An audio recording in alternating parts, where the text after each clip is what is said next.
नमस्कार, आप देख रहे हैं लक्ष्यवेध न्यूज और मैं हूं आपके साथ रवीक्षा शर्मा। चलिए रुक करते हैं आज की ताजा खबर की ओर। वलसाड़ जिला पुलिस ने कुछ ही घंटों में कपराड़ा पुलिस स्टेशन क्षेत्र के रोहियाल गांव में हुए रेप और हत्या के जघन्य अपराध का खुलासा कर आरोपी को गिरफ्तार कर लिया है।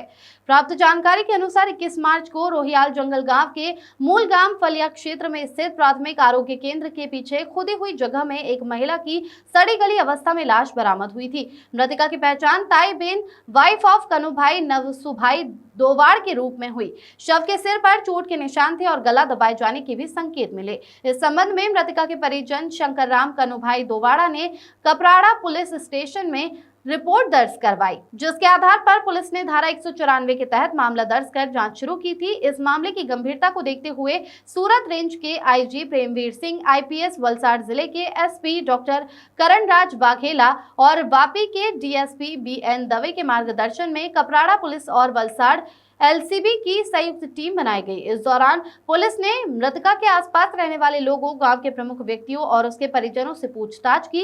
इस दौरान पुलिस को भगवान उर्फ भगू कमलेश भाई दोधाड़ पर शक हुआ। सख्ती से पूछताछ करने पर आरोपी ने जुर्म कबूल कर लिया। आरोपी भगवान उर्फ भगू कमलेश भाई दोधाड़ के खिलाफ भारतीय न्याय संहिता 2023 की धारा के तहत मामला दर्ज किया गया है।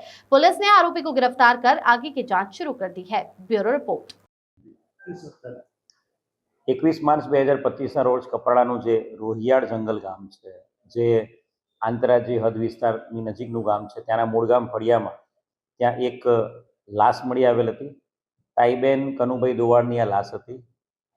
લાશ મળતાની સાથે જે પ્રમાણે એ શંકાસ્પદ હાલતમાં પથ્થરોની અંદરથી લાશ મળી આવેલી હતી, એનું જે ડિકમ્પોઝિશન પણ બોડીનું થઈ ગયું હતું, એના કારણે તાત્કાલિક સુરતમાં આ ફોરેન્સિક પીએમ કરવામાં આવ્યું હતું અને ફોરેન્સિક પીએમના અંતે ગળું દબાવીને તથા માથાના ભાગે ગંભીર ઇજાઓ પહોંચાડીને મૃત્યુ થયું હોય એવી તાત્કાલિક હકીકત મળતા મર્ડરનો ગુનો દાખલ કરવામાં આવ્યો હતો।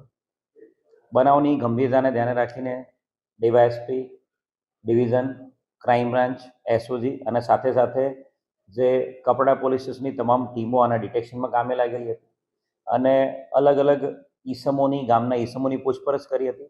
ગામમાં જે તે દિવસે એક મોટો લગ્નનો પ્રસંગ પણ હતો, એ બાબતે યુક્તિ પ્રયુક્તિથી પૂછપરછ કરતા આ જે તાઈબેન છે અને એમના પતિ કનુભાઈ છે, એમની સાથે લગ્નમાં જે તે દિવસે પ્રસંગમાં હાજરી આપવા માટે જે ગામના ભગવાનભાઈ ઉર્ફે ભગુ અને શંકરભાઈ પણ સાથે હતા અને ભગવાનભાઈ ઉર્ફે ભગુ અને શંકરભાઈ આ લોકો આ બંને જણા સાથે લગ્નમાં ગયા હતા અને ત્યારબાદ રાતે ઘરે પરત ફર્યા હતા અને રાત્રિ દરમિયાન જ્યારે ભગુભાઈ આ તાઈબેનની સાથે એકલા હતા ત્યારે એમના પતિની ગેરહાજરીમાં એમણે તાઈબેનની એકલતાનો લાભ લઈને એમની સાથે બળાત્કાર ગુજાર્યો હતો અને ત્યારબાદ તાઈબેનને ગમે તે રીતે દબાવીને દબાણ કરીને એમને પાછળ જે પ્રાથમિક આરોગ્ય કેન્દ્રને કોતરાના ભાગે લઈ ગયા હતા અને ત્યાં તાઈબેને વિરોધ કર્યો, બૂમાબૂમ કરી અને લોકોને ખબર પડી જશે ડરના માર્યા એમણે એ તાઈબેનનું ત્યાં પણ ફરી વખત બળાત્કાર કરીને એમનું ગળું દબાવીને તથા ત્યાં કોતરોમાં પડેલા પથ્થરો વડે એમનું માથું ફાડી નાખીને એમની હત્યા કરી દીધી હતી।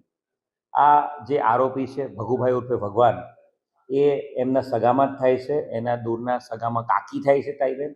એમનું બળાત્કારને હત્યાનો આ ગુનોનું ડિટેક્શન કપરાડા પોલીસ અને ક્રાઇમ બ્રાન્ચની ટીમે કર્યું છે।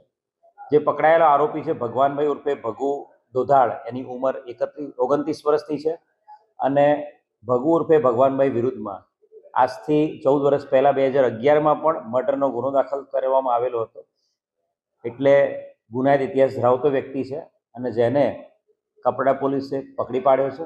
આગળ ફિઝિકલ એવિડન્સીસ જે નજરે જોનાર સાહિત્યો છે, છેલ્લે જ્યારે એને જોયા એ સાહિત્યો, સાથે સાથે જે ફોરેન્સિક જે એવિડન્સીસ છે એ બનાવવાળી જગ્યાએથી અને આરોપીના ઘરેથી કબજે કરવામાં આવ્યા છે અને સમય મર્યાદામાં ચાર્જશીટ કરીને આ ગુનામાં આરોપીને વધુમાં વધુ સજુ થાય એ પ્રમાણેની મહેનત કપરાડા પોલીસ દ્વારા હાલ કરવામાં આવી રહી છે।